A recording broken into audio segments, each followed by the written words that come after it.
안녕하십니까.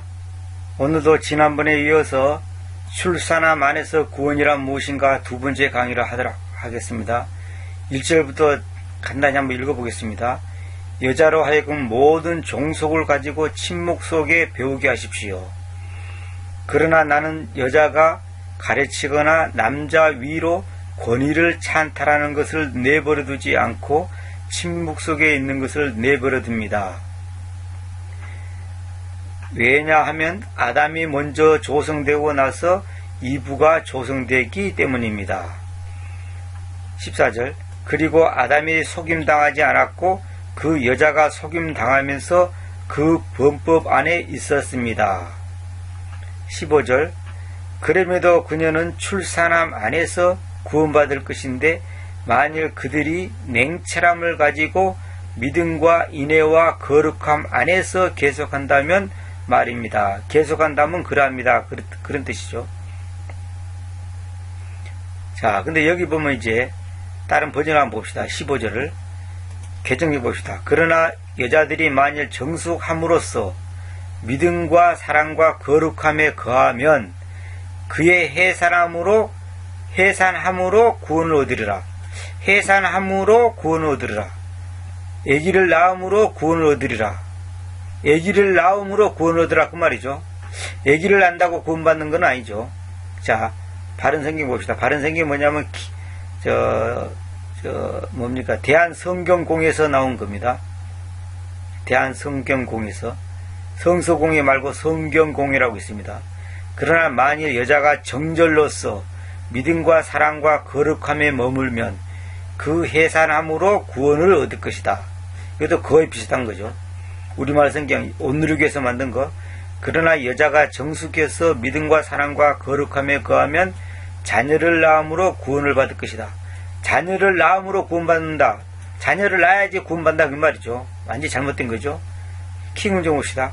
그럼에도 불구하고 그들이 맑은 정신으로 믿음과 사랑과 거룩함 가운데 거하면이란 말이 없는데 이제 가운데 거하면 그러났죠. 그녀가 해산함으로 구원을 받으리라. 이것도 이제 그 개혁성경하고 별로 다를 바 없죠. 해산함으로 구원을 받으리라. 해산함으로 구원받나 그랬어요. 자, 한킹 봅시다. 그러나 그들이 정숙함으로 믿음과 사랑과 거룩함에 계속 거하면 거하다는 말이 없는데 여자가 자녀를 낳을 때 구원을 받으리라. 자녀를 낳을 때 구원받으리라. 자녀를 못 낳으면 구원 못 받는다는 소리지. 자, 보세요. 그 다음에 공동번역. 그러나 여자가 자녀를 낳아 기르면서 믿음과 사랑과 순결로서 단정한 생활을 계속하면 구원을 받을 것이다. 카드로 성경 봅시다.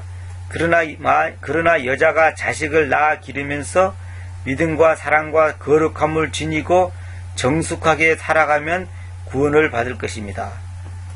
전부 다 이제 이렇게 됐죠. 그 다음에 ESV 성경이라고, 이제 ESV 영어 성경 봅시다. 잉글리시 스탠다드 버전이라고. 그렇지만 그녀는 해산함으로 출산함을 통하여 구원받을 것이다. 출산함을 통하여 구원받을 것이다. 다시 말하면 출산하지 못하면 구원 못 받는 거죠. 자, 이거 봅시다. 또 그래갖고 이제 여기서 이제 조건이 뭐냐? 만일 그들이 믿음과 사랑과 거룩함 안에서 계속한다면 무엇을 가지고? 셀프 컨트롤, 자제함으로, 자기를 컨트롤함으로, 자제함으로써 믿음과 사랑과 거룩함 안에서 계속한다면 출산함을 통하여 구원받을 것이다. 이래 됐죠. 출산함을 통하여. 자, NIV 봅시다.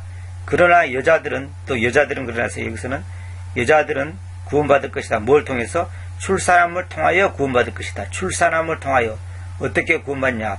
만일 그들이 믿음과 사랑과 거룩함 안에서 프로프라이트는 뭐냐면,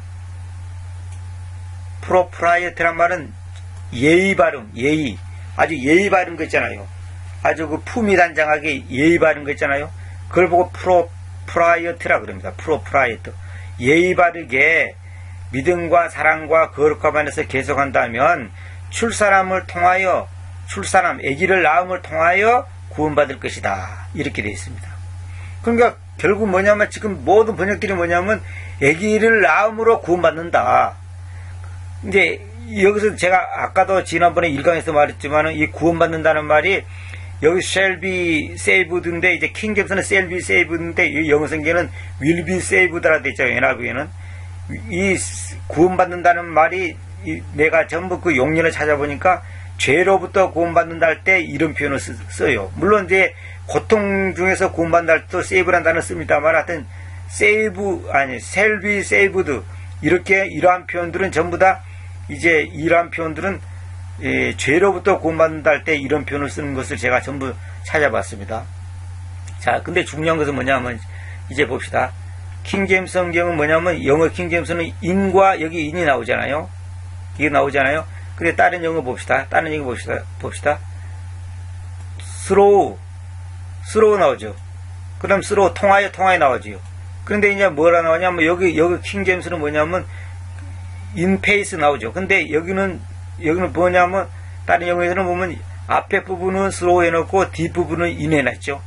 또 여기도 보세요. NIV도 앞에 부분은 slow 해놓고 뒷 부분은 in 해놨죠.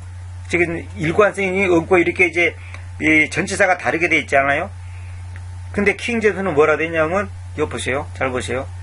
in이 있고 그 다음에 여기도 in이 나오죠. 이게 바로 뭐냐면 킹제임스 말은 뭐냐면 리듬을 갖는다. 리듬. 어떤 말의 리듬을 갖는 거예요. 그래서 이것이 이제 중요한 게 뭐냐면 보세요. 출산함 안에서 구원받는다. 구원받을 것이다. 그랬죠. 출산함 안에서. 근데 또 하반절은 뭐냐면 조건절이 뭐냐면 냉철함을 가지고 믿음과 인애와 거룩함 안에서 계속한다면 출산함 안에서 구원받는다. 이렇게 됐어요. 출산함 안에서. 그러면 이게 무슨 말이냐? 그러면 아기 낳으면 구원받는다는 말이냐? 있을 수가 없는 거죠. 그거는 교리적으로 말도 안 되는 소리죠. 아기 모은 사람은 구원도 못 받는다는 소리고, 이건 말도 안 되는 소리죠. 보세요. 해산함으로 구원을 얻으리라. 해산함으로 구원을 얻으리라. 해산함으로 구원을 받으리라. 자녀를 낳을 때 구원을 받으리라. 이건 말이 안 되죠. 그러면 자녀를 낳지 못한 사람은 구원도 못 받는다는 소리밖에 안 되잖아요. 이거 큰일 날 소리입니다. 이거는 절대, 그거는 교리적으로 말도 안 되는 소리죠. 이건 뭐냐면, 믿음과 인애와 거룩함 안에서 계속한다면, 다시 말하면 그 부부가 믿음, 처음에서 말하면 말 그대로 믿음이요. 인애, 거룩함 안에서 계속한다면, 출산함 안에서 구원받는다. 이 말은 뭐냐면, 출산을 하기 때문에 구원받는다. 그런 뜻이 아니라, 출산한 가운데, 다시 말하면 부부가 결혼하면, 일반적으로 결혼해서 아이를 낳는 것이 그냥 보편적이고 아주 당연한 얘기지 않습니까? 말하면 일반적인 일반적인 거지 않아요? 그것이 특별한 게 아니고 일반적인 거단 말입니다.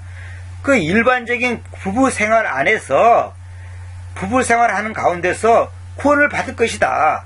그런 뜻입니다. 다시 말하면, 출산을 하기 때문에 구원받는다, 아기를 낳음으로 구원받는다, 아기 낳을 때 구원받는다, 그런 어떤 그 조건적인 그게 아니고, 아기를 낳는 것이 무슨 구원받는 조건적인 의미가 아니고, 출산한 가운데, 이 말은 뭐냐면, 출산함 안에서 이 말은 뭐냐면, 여기 보면, 카드로 쓴 게 보면 이런 말이죠. 자식을 낳아 기르면서, 자녀를 낳아 기르면서 있죠. 이것이 상당히 의미가 있는 말입니다. 이것이. 그러니까, 무슨 말이냐면, 부부가 결혼해서, 자녀를 낳기 때문에 구원받는다는 게 아니라 당연히 믿음의 생활을 하면 당연히 그 자식을 낳는 가운데 구원을 받는다. 다시 말하면 자연스럽게 그 결혼 생활 속에서 구원을 받을 수 있다. 이 말입니다. 그러니까 무슨 말이냐면 구원을 받기 위해서 결혼한다 또 그런 뜻은 아니고 부부가 믿음과 인애와 거룩함 안에서 계속한다면 믿음은 있는데 인애가 없다. 믿음은 있는데 거룩함이 없다. 그 가짜죠. 거룩함은 있는 것 같은데 믿음이 없다. 이 거룩함도 가짜죠. 인애가 있는데 믿음이 없다. 이것도 가짜입니다. 다시 말하면 믿음이 있는 사람은 인애가 있습니다. 인애. 고린도서 13장에 있는 그 일에 이제 사랑이죠. 체리티. 이 체리티는 뭐냐면 지고지순한 사랑을 말합니다. 지고지순한 사랑. 그 러브하고는 조금 다른 겁니다. 근데 헬라어로는 아가페라고 똑같습니다. 헬라어로는. 인애, 거룩함, 이런 삶을, 그러니까 이러한 인애가 있으면 믿음이 있고, 믿음이 있으면 인애가 있고, 거룩함이 있는 거죠. 이 세 개는 같이 그냥 따라오는 겁니다. 자연스럽게 따라오는 겁니다. 인애 따라오, 믿음 따라오, 거룩함 따라오, 이렇게 따로따로의 생활이 아니라, 믿음의 생활을 하는 사람은 자연히 인애가 있고, 거룩함이 있는 거죠. 이런 삶 가운데서 당연히 그들은 구원을 받는다. 이런 말입니다. 다시 말하면 정상적인 믿음의 생활, 믿음의 삶을 사는 가운데서 두 부부가 살아가면서 아기를 낳는 가운데서 구원을 받을 것이다. 이 말입니다. 아기를 낳았기 때문에 구원받는다는 게 아니라 아기를 낳는 그 삶을 살아가는 가운데서 당연히 구원받을 것이다. 이런 뜻입니다. 다시 말씀드릴게요. 출산이 아기 구원받는 어떤 조건이 아니고 출산이라고 하는 이 결혼 생활 속에서 이게 결혼을 하면 출산한 것은 당연한 거지 않습니까? 당연한 어떤 그 따라오는 삶이잖아요. 그런 가운데서 구원을 받는다. 어떻게 하면 조건이 뭐냐? 믿음의 생활, 인애의 생활, 거룩함의 생활을 한다면, 계속한다면 당연히 구원받는 거죠. 여기서 계속한다 이 말은 뭐냐면 믿음을 여러분들이 한 번 믿고 그 다음에 안 믿을 겁니까? 1년 믿고 그러면 그 다음에는 안 믿을 겁니까? 아니죠. 우리는 죽을 때까지 믿는 거죠. 당연히 계속 한다는 거죠. 계속. 이거는 뭐 어떤 행위적인 계속을 삶을 말한 게 아니고 선한 일 많이 하고 착한 일 많이 한다 그런 의미가 아니고 믿음의 생활이 지속한다면 그 말입니다. 다시 말하면 믿음의 생활을 지속 안 한다면 그 사람은 가짜죠. 그건 가짜 믿음이죠. 어떻게 믿음의 생활을 하다 말다 하고 기분 좋을 때는 하고 기분 나쁠 때는 안 하고 바쁠 때는 안 하고 한가할 때는 하고 그런 거 아니지 않습니까? 그러니까 이거는 계속한다 이 말은 뭐냐면 당연한 거죠. 당연한 거.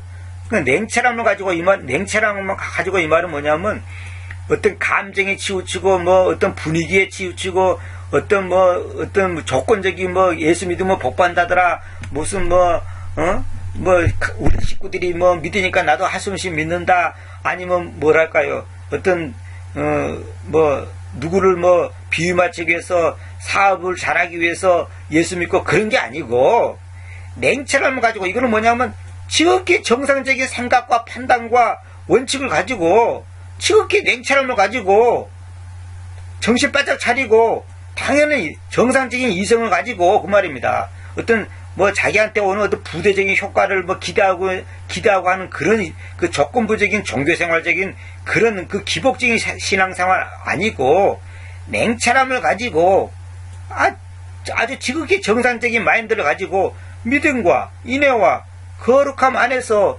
계속한다면 이건 다 네 꼴입니다. 냉철함이 없이 믿음이 있다? 이것도 가짜죠. 믿음이 감정이 치우쳤고 어느 분위기에 휩쓸려갖고 믿습니다. 그러다가 또 이제 그 감정이 사라지면 또 그냥 없어지고 그건 다 가짜 믿음이에요. 그건 다 가짜 믿음입니다. 그건 자기 감정이고 하나의 종교적인 열심에 불과한 겁니다. 그래서 우리 신앙생활은 냉철해야 되는 냉철. 지극히 정상적인 이성을 가지고 냉철함을 가지고 믿음과 인애와 거룩함 안에서 계속한다면 그러니까 이것은 하나로 말하면 연결되는 겁니다. 냉철함을 가지고 있는 사람은 믿음이 있는 사람이고 인애가 있고 거룩함이 있고 계속하는 거죠. 이거 분리시킬 수가 없는 거예요. 분리시킬 수가 없는 거죠. 냉철함을 가지고 신앙생활을 해야 되고 믿음을 가지고 신앙생활을 해야 되고 인애를 가지고 신앙생활을 해야 되고 거룩함을 가지고 신앙생활을 해야 되고 계속적으로 또 해야 된다. 이거는 지극히 당연한 거죠. 아주 자연스럽게 연결되는 거죠. 팔, 다리, 손가락, 어깨가 다 연결되듯이 이거는 자연스럽게 연결되는 거죠. 당연한 거죠. 이거는. 이러한 정상적인 신앙생활을 하는 가운데 그들이 출산함 안에서 구원받는다는 말은 무슨 말이냐면 부부생활을 하는데 결혼생활을 하는 가운데서 당연히 구원받는다. 그 말입니다. 출산이 조건이 아니고 그 출산 못한 사람은 구원 못 받냐? 그게 아니고 제가 아까도 말씀드렸던 것처럼 일반적인 것이 뭐냐면 결혼을 하면 아기를 낳게 돼 있잖아요. 일반적으로. 그런 그 일반적인 결혼 생활의 가운데서 구원을 받을 것이다. 이 말입니다. 저는 옛날에 이것을 출산을 순산한다는 뜻인가? 아기를 잘 낳는다는 뜻인가? 아니면 아기 못 낳는 사람이 아기를 낳는 복을 받는다는 뜻인가? 이렇게 제가 생각했습니다. 그래서 지난번에도 말씀드렸처럼 이걸 때문에 제가 이제 창세기 20장 17절, 그 다음에 민수기 5장 28절, 그 다음에 사무엘하 6장 23절 이런 것들 때문에 신앙생활 똑바로 하면 애기 낳는 복을 받나? 또 신앙생활 똑바로 안 하면 애기를 못 낳는 건가? 죄를 지으면 애기 못 낳는 건가? 죄 안 지으면 애기 낳는 건가? 아니면 신앙생활 믿음이 충만한 사람은 애기를 낳는 복을 얻는가? 이런 생각을 가졌는데 그게 아니에요. 그렇게 되면 만약에 애기 못 낳은 사람은 믿음도 없고 구원도 못 받는 사람이 되어버리죠. 그럼 앞뒤가 안 맞는 거죠. 교리적으로. 안 맞는 말이죠.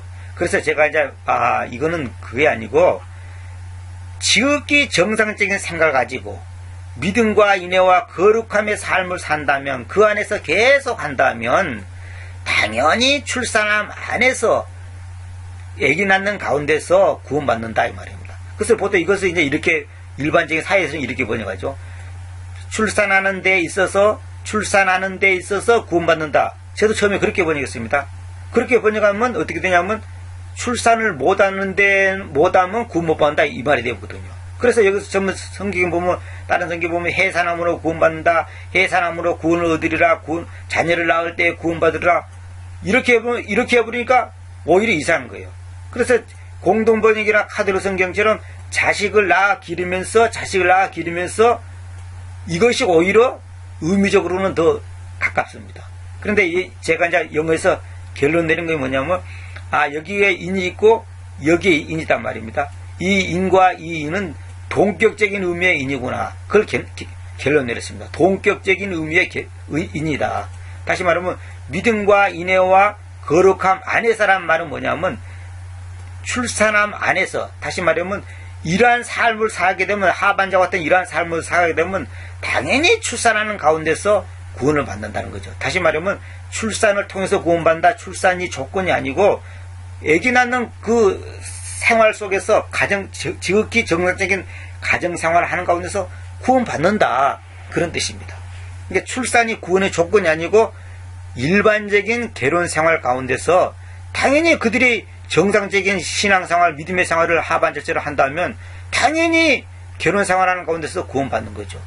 그러면 결혼 못하면 구원 못 받냐? 그건 또 아니죠. 절대 그런 뜻이 아닙니다. 이것은 뭐냐면 지금 여자가 남편에게 순종하면서 남편의 권위를 찬탈하지 않는 그런 삶을 지금 강조를 하면서 이제 마지막에 15절에 나온 것이 뭐냐면 그들의 삶은 이렇게 거룩하고 믿음 있고 인애로운 삶을 사는 가운데서 당연히 자연스럽게 결혼생활을 하면서 구원받을 것이다. 다시 말하면 정상적인 믿음의 삶을 지금 강조하는 겁니다. 정상적인 믿음의 삶. 그래서 여자가 남자에게 어떻게 순종해야 되는가를 갖다가 지금 복종해야 되는 것을 가르치는 겁니다. 그래서 여러분들이 보시다시피 지금 기존의 번역들이 다 번역이 지금 잘못됐거든요. 권위를 찬탈한다. 이건 굉장히 무서운 말입니다. 남자 위로 권위를 찬탈한다 이 말입니다. 다시 말하면 남편이 가져야 될 권위를 갖다가 빼앗는다는 뜻이다. 완전히 찬탈하는 것은 완전히 폭력적으로 그냥 빼앗는 걸 말한 거죠. 이거 아주 무서운 말이죠. 이러한 여자의 태도가 잘못됐다는 것을 강조하는 겁니다. 그래서 이것은 교회 안에서의 여자의 위치, 여자의 자세, 교회 안에서의 교회 생활 가운데서 여자의 태도를 지금 강조하는 겁니다. 그래서 만약에 이러한 남자의 위로 권위를 찬탈하고 남자를 이렇게 지배하려고 하고 남자에게 복종하지 않는 그러한 태도를 취한다는 것은 결코 이 15절에 있는 것처럼 여기 15절에 있는 것처럼 출산함 안에서 구원받는 삶을 살 수 없는 거죠. 다시 말하면 남자의 권위를 찬탈하는 여자가 믿음과 인애와 거룩함 안에서 계속 합니까? 그건 말도 안 되죠. 다시 말하면 남자의 권위를 찬탈하는 사람은 이러한 삶을 살 수가 없습니다. 이러한 삶을 산다는 것은 뭐냐면 남자 위로 권위를 찬탈하는 그러한 삶을 사지 않는다는 거죠. 그러니까 이게 다 연결되어 있는 겁니다. 그러니까 결국은 결론은 바른 신앙생활을 하는 사람은 절대로 남자 위로 권위를 찬탈하는 이런 행동을 하지 않고 침묵 속에서 배우는 그러한 삶을 산다는 겁니다. 다시 말하면 정상적인 믿음의 삶의 태도를 보여주는 것입니다. 그러한 사람들은 당연히 구원받는 거죠. 그러니까 만약에 어떤 여자가 남자 위로 권을 찬탈하는 이런 행위를 한다면, 침묵 속에서 배우는 삶을 살지 않는다면 그 여자의 믿음은 근본적으로 문제가 있는 거죠. 정상적인 믿음의 삶을 산다고 볼 수가 없다 이 말입니다. 믿음 안에서, 인애 안에서, 믿음과 인애와 거룩함 안에서 산다고 볼 수가 없다 이 말입니다. 그러니까 이것은 여자가 교회 안에서 어떠한 태도를 취해야 되는가를 말하는 거고, 사실 가정에서도 마찬가지입니다. 그래서 오늘 기독교인들이, 여자들이 남자를 무시하는 경향이 있습니다. 못난 남자, 못난 남편, 못난 남자 때 어떻게 순종하냐, 미운 남자한테 이렇게 하는데, 그건 잘못된 거죠. 물론 이제 죄질을 한다면 그건 안 되죠. 그래서 도둑질 해오라 그러면 거기에 대해 순종하면 안 되죠. 그러나 정상적인 가정과 정상적인 믿음을 갖고 있는 아내라면 남자의 권위를 찬탈하는 행위를 하면 안 됩니다. 그래서 교회 안에서 이걸 꼭 지켜야 되고, 가정에서도 마찬가지입니다. 이것이 정상적인 믿음의 생활이라는 것을 염두에 주시기 바랍니다. 감사합니다.